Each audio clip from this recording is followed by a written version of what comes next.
Hello అండి, అందరికీ నమస్కారం. అందరూ బాగున్నారా? ఏం చేస్తున్నారండి? ఎన్ను తల్లి, మీ ఫ్రెండ్స్ అందరూ ఏం చేస్తున్నారు అడుగమ్మా. అందరూ బాగున్నారా అని అడుగు. మొన్న నేను ఒక బస్ స్టాండ్లో అండి ఒక విషయం చూశాను. అదేంటంటే పాపం ఒక అబ్బాయికి కాళ్ళు లేవండి, లేవు.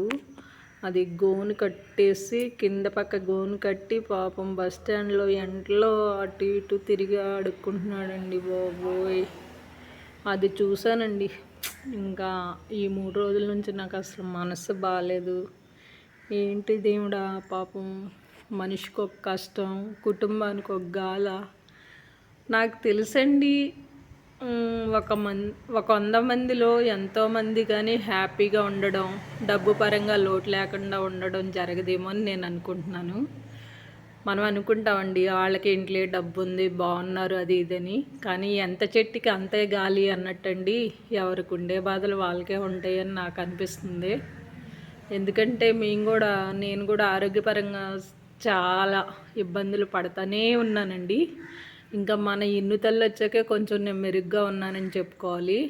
అప్పుడైతే అమ్మో, మా నాన్నగారు ఎన్ని హాస్పిటల్ తిప్పేసేవారోనండి. ఇంకా ఇప్పుడు మా పిల్లలు మా నాన్నగారు కూడా 2 ఏళ్ళ బట్టి కొంచెం పర్లేదులేండి, కొంచెం ఆ మందులు తెప్పించుకుని వేసుకోవడం అలా అనమాట. ఇన్ను తల్లితో నాకు కొంచెం టైం పాస్ అయిపోద్దండి. ఏంటంటే ఇలాంటివండి, టీవీలో ఎవరికన్నా ఏదన్నా అయిందని తెలిసినా, ఎవరన్నా చచ్చిపోయినా, లేకపోతే ఎవరో నాకు తెలియని వాళ్ళు చచ్చిపోయినా సరే అండి, అమ్మో అసలు ఆ రోజు రాత్రంతా అసలు నిద్రపోలేనండి. ఎందుకు అలాగ అయిపోద్ది? మొన్న బస్ స్టాండ్లో అబ్బాయిని చూసిన కాడి నుంచి తల పగిలిపోతుందండి. అసలు నాకు 18 సంవత్సరాల పైనుంచే మైగ్రేన్ తలనొప్పి అండి. ఆ బాధలు ఎలా ఉంటున్నాయి అనుభవిస్తున్నానండి బాగా. ఇగోండి రోజు వచ్చి ఇన్ని ముందులో, అంటే మీ సింపతి కొట్టేయాలని కాదు, అంటే కుటుంబానికి ఒక బాధ అని చెప్తున్నా కదా, అందుకని ఇన్ని ట్యాబ్లెట్లు వేసుకుంటేనే నేను రోజు లేస్తానండి. ఒక రకం అయిపోయినాయండి. ఇన్ని వేసుకుంటేనే నేను లేస్తాను. అలానే నాకు ఒంట్లో బాగాలేదు, అమ్మో బాధలని అసలు ఏమి ఉండనండి. చాలా యాక్టివ్గానే ఉంటాను, ఎంతో బాగోపోతున్నాయి కానీ ఇలాంటివి చూసినప్పుడేనండి అసలు బాధ తట్టుకోలేకపోతున్నా. ఇన్ని ఫ్రెండ్స్ కూడా ఎక్కడన్నా ఏమైనా చూసినప్పుడు పాపం ఏం తింటున్నాయో ఏముంటున్నాయో, చిలకమ్మలో ఇవన్నీ వస్తాయి కదా పాపం, రాత్రుళ్ళు కోతమ్మలో ఎలా పడుకుంటాయో, ఎక్కడ ఉంటున్నాయో, ఏంట్రా బాబు భగవంతుడా, ఏంటి సృష్టి ఇలా ఉంటుందా అనిపిస్తుందండి నాకైతే.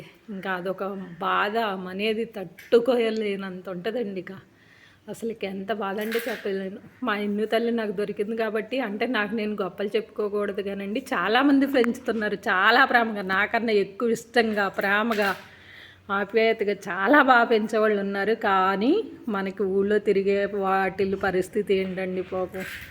నాకు ఇదివరకు అంత తెలిసేది కదండి. ఇప్పుడు మన ఇన్ను తల్లి వచ్చాక ఇన్ను తల్లి ఫ్రెండ్స్ను కూడా పేరు పెట్టి పిలవనండి.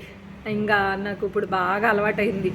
ఇంట్లో తొందరగా కోతమ్మలు వచ్చినా, లేకపోతే ఇవి వచ్చినా ఇవి పెట్టడానికి ఏదో ఒకటి ఉండాలి. కానీ మా పిల్లలైనా బిస్కెట్ ప్యాకెట్లు అయినా తెమ్మని ఇంట్లో ఉంచుతా అనమాట.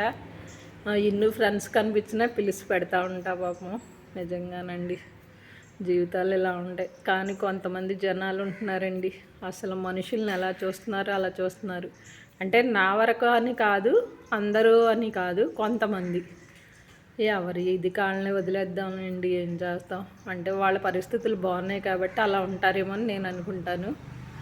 కొంత మాలాండ మనమే కదండి. ఇక కుటుంబానికి ఒక గాథ, కుటుంబానికి ఒక కష్టం, మనిషికి ఒక ఆరోగ్యాలు బాగోపోవడం, కొంతమందికి ఇలా రకరకాలు ఉన్నవాళ్ళం ఉంటున్నామండి బాబు.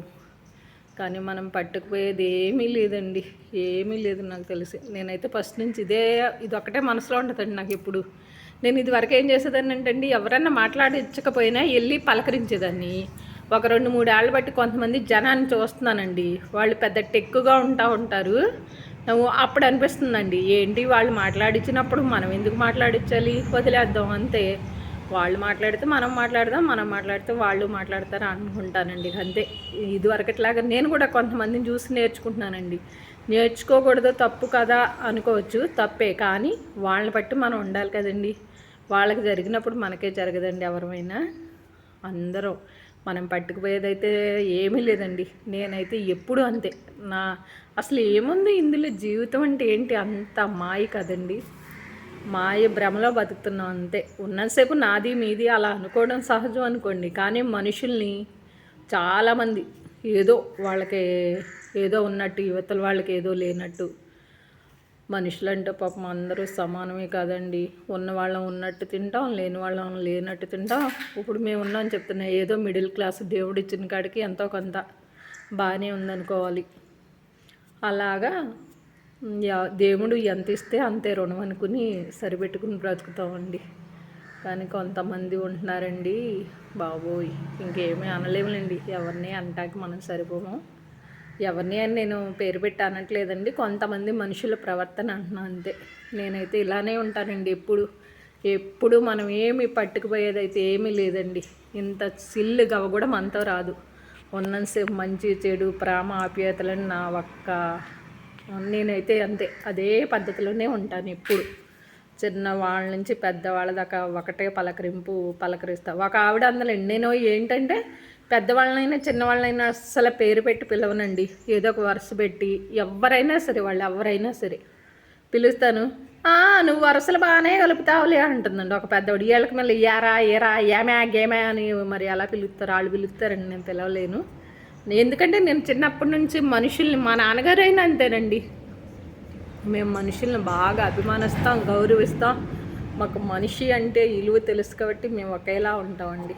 మేము ఎలా ఉంటామో ఎదుటి వాళ్ళని కూడా అంతే గౌరవిస్తాం, అంతే ఇదిగా ఉంటామండి. నేను ఇదైతే ఎవరి గురించి చెప్పట్లా, నా గురించి నేను చెప్పుకుంటున్నాను అంతే, నా పద్ధతి ఎలా ఉంటుందని. అలాగే నా బంగారు తండ్రి వచ్చాక నేను కొంచెం బాగానే ఉంటున్నానండి. మందులైతే వేసుకుంటున్నా, తప్పదో, కానీ కన్నగడితో సరిపోతుందండి. టైంపాస్ అంతా నా బిడ్డతోనే సరిపోతుంది అంతే. అందరూ బాగుండాలి, అందులో మేము ఉంటామండి. సరేనండి, ఉంటానండి, మరి బాయ్ అని.